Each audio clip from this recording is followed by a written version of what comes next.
Alright, let's get this chapter hype going because at the end of it, we're straight up seeing God. That's right, the God. Not like your average deity, but the God of One Punch Man. The final boss, the cosmic big bad. And if you're staring at this panel like, wait, is this some superhero flying squad chasing him? Well, kinda. It's an army of absolute powerhouses, but also not really. Don't worry, I've got you covered. Let's break it down because this chapter is straight up insanity. This is where we see how God used the cube to manipulate Empty Void, pretending to be his sister and his former disciple. Talk about next level gaslighting. These fake versions of his loved ones drop a philosophical nuke saying all consciousness should fuse into one. That way, distrust and conflict among humanity would disappear. What? Sounds less like a utopia and more like a cosmic nightmare. But here's the kicker, this isn't the first time we've heard this. Remember, Psychos? Yeah, that creepy fusion-obsessed maniac who tried to take over the world with her rooty meat tentacle thing. She basically told Tatsumaki the same thing, claiming humanity would be better off as one big hive mind. And guess who was pulling the strings behind the scenes back then? Yep, our guy God. Turns out this whole fusion idea is God's master plan. He wants to turn Earth into a giant meatball battery. I'm serious. A big, squishy, sentient battery to power up his full resurrection. Forget solar energy, this dude runs on planets! Back when Psycho saw that vision of God that looked like Jupiter, she was actually looking at one of God's heads. Yup, heads, plural, because why have one creepy cosmic head when you can have several? Fast forward to what I think is the present, and things get even crazier. Blast and Empty Void are back after their mind meld session, realizing they've just read each other's memories. And oh yeah, Blast's arm is magically back. Wait, what? 2 chapters ago, Empty Void sliced it clean off and we all saw Blast rocking the portal nub move to create a singularity. So how is his arm suddenly fine? Did he stop by the Cosmic Home Depot for a quick repair? And let's not forget Empty Void's swords. Saitama took them away during their fight, but now he's waving them around again. Did he summon backups like, hold on, I keep spares in my interdimensional fanny pack, but wait, there's more. Empty Void has a hold up moment and asks Blast, you knew about my sister and me all along? Plot twist. Turns out Empty Void's sister Luna was spying on Blast the whole time, sent by Empty Void himself. She cozied up to Blast and they worked together, leading to the creation of Blue and Empty Void. All this time, Empty Void thought he was the puppet master, but nope, Blast had the receipts. This guy's been playing 4D chess while Empty Void's over here fumbling with checkers. This chapter is pure chaos but the good kind. Between God's meatball battery plan, secret spy drama, and Blast pulling an Uno reverse card on Empty Void, my brain is doing backflips. Sure, there are some gaps, like, seriously, where's the panel showing Blast's arm coming back? But who cares? The hype is real, the stakes are insane, and I'm here for every second of it. If this chapter doesn't get you pumped, I don't know what will. Smash that like button, subscribe, and let's keep diving into this madness together. Mura Masters, let's go! But Blast, being the absolute legend he is, hits us with the ultimate, yeah, of course I knew, I'm Blast energy. No surprises there, the guy's not exactly rocking oblivious protagonist vibes. The fight continues in a flashy back and forth, with both Blast and Empty Void trading cosmic blows like it's a martial arts tournament sponsored by the multiverse. But here's where it gets weird. Empty Void suddenly pulls a Genos stance. Conor McGregor mid-fight. But here's the real kicker. None of the other ninjas use this blitzing style. So, did Genos somehow pick this up from the ninja village? Unlikely, right? But what if there's a sneaky retcon coming our way? Like did Dr. Kusano secretly sending Genos to train with ninjas in his youth? Or maybe he downloaded ninja combat data straight into Genos' brain like he's Neo from the Matrix. Yeah, I'm overthinking this. Moving on, Empty Void charges at Blast at warp speed, attacking with a ferocity that's straight up Boros tier. In fact, there's this epic panel where Void's attack mirrors Boros' move so closely, It's like deja vu. And before you ask, no, I don't think there's a direct connection between Void and Boros, other than the fact they both seem tied to God. Boros might not have been a Cube disciple, but I'd bet my S-Class membership that God nudged him earthward via the Seer's prophecy. Now, while Void's dishing out cosmic chaos, we slip into his inner monologue, and this is where things get juicy. Turns out, after getting bodied by Saitama earlier in this arc, Void absorbed all that godly cosmic power leaking from him. Remember how he ditched the monster face for that suave, cosmic, handsome look? Yeah, that power-up came with clarity. Void realized his true mission: pretend to be God's puppet long enough to pull a fast one on the cosmic overlord himself. His plan? Amass a freaking army. Not just any army, a souped-up, cosmic-powered legion of high-tier dragons. We're talking about a potential planet-destroying squad, folks. And the kicker?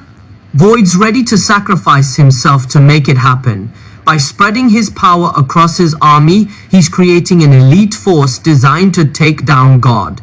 Think of it as the Cosmic Avengers, except everyone's rocking God-tier stats. Whether each soldier matches Void's strength, or if it's distributed among them, doesn't matter. Either way, we're looking at a minimum of high dragons all around. And that's where that insane panel from earlier comes in. You know, the one that looks like an army of cosmic superheroes flying into battle against God? This might not actually be happening yet. It could just be Void's vision of his ultimate goal. Or, what if it already happened? Plot twist incoming. What if Blast's Guardians of the Galaxy squad is the result of this plan? I've been speculating about Blast's crew for ages, and if Void's power influenced their creation, it makes total sense. Their abilities could very well be reverse engineered from God's power itself, which ties everything together in the most mind-blowing way possible. Either way, this chapter has officially launched us into the deep end of cosmic chaos, and I am here for it. Smash that like button, subscribe, and let me know your theories in the comments. Are we witnessing the birth of Blast's galactic dream team, or is this just Void playing 4D chess? Muram Masters, assemble! Alright, theory time. Could this stance hint at some deeper connection between Genos, the ninjas, and the cosmic entities pulling the strings? Or is this just a coincidence? Let me know what you think. And hey, if you're as hyped as I am, smash that like button and subscribe for more cosmic chaos breakdowns. But here's where things take a wild cosmic twist. After Empty Void attacks Blast, we dive straight into his inner monologue, and oh boy, it's truth bomb central. Empty Void spills the beans on what's really been going down. So apparently, back when Saitama clapped him into cosmic submission at the start of this arc, all that godly cosmic power started leaving his body. But guess what? Empty Void managed to absorb it. Yep, he just casually slurped it back up. And that's when the transformation happened. The monstery face? Gone. Instead, he embraced that cosmic handsome vibe. You know, the kind of look that screams, I'm still dangerous, but also cover model material. It's here that he had his big realization. His true goal isn't just surviving, it's outsmarting God himself. So what's the plan? Act like he's God's puppet while secretly working to amass a cosmic army. But not just any army, a superpowered cosmic squad made from his own energy. How? By sacrificing himself, of course. He's planning to go full kamikaze, spread his power across this army and turn them into cosmic level heavy hitters. Now, whether they'll all be as strong as Empty Void himself, or if the power gets spread thinner across the group is unclear. But even if it's a diluted version, we're still talking about an army of high dragons at minimum. Yeah, that's terrifying. And the endgame? Use this army to stop God. Because in Void's mind, this is the only way to take down the big bad cosmic overlord. Now, here's the kicker. Is this actually happening? Or is it just Void's dream board, like a cosmic what if? Honestly, I'm leaning toward this being a vision of what Void wants to happen. But hey, if it's real, we're gonna need a follow-up breakdown because this changes everything. And speaking of everything, this might even explain Blast's Guardians of the Galaxy crew. Think about it. What if their abilities are all reverse engineered from God? Because that's essentially what Empty Void is doing here, right? Harnessing God's power, but flipping it for a different purpose. This chapter is basically telling us that the fight against God isn't just fists and explosions, it's a game of cosmic chess and Void's making his move. Let me know your theories in the comments, and if this blew your mind, hit that like button, smash subscribe, and let's keep unraveling this galactic madness together. Empty Void pulling a complete 180 and flipping the script on God is the kind of plot twist we live for. He's basically taking the cosmic power God gave him, breaking it down, and repurposing it as a weapon against the very source. That's some next level reverse engineering. And yeah, while the specifics of how this fits into Blast's timeline are a bit murky, it raises some interesting possibilities. First, Blast's powers. If we go with the theory that he was born an Esper, it makes sense why he'd have a baseline of insane psychic abilities. But those cosmic powers? They feel like something extra, like he encountered some kind of universal catalyst, possibly tied to God or another similar entity. And then there's the power of darkness he mentions. If God represents light, does that mean Blast's powers are inherently a counterbalance? A yin to God's yang? And if God's reach extends across the universe, Earth being the central focus adds weight to everything happening here. It's not just some random planet. Earth seems to be the key to whatever God's endgame is.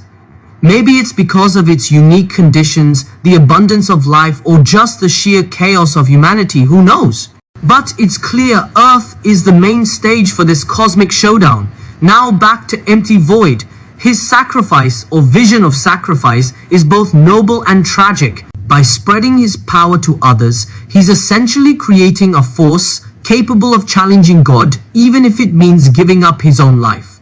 It's like he's playing the long game, ensuring the fight continues, even if he can't see it through himself. And the idea of him turning good after all the chaos he caused?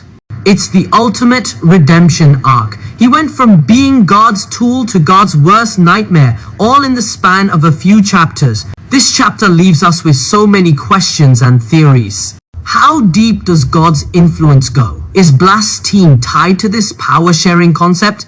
And is Earth really the final battleground for this cosmic war? Drop your thoughts in the comments and let's unravel this insanity together.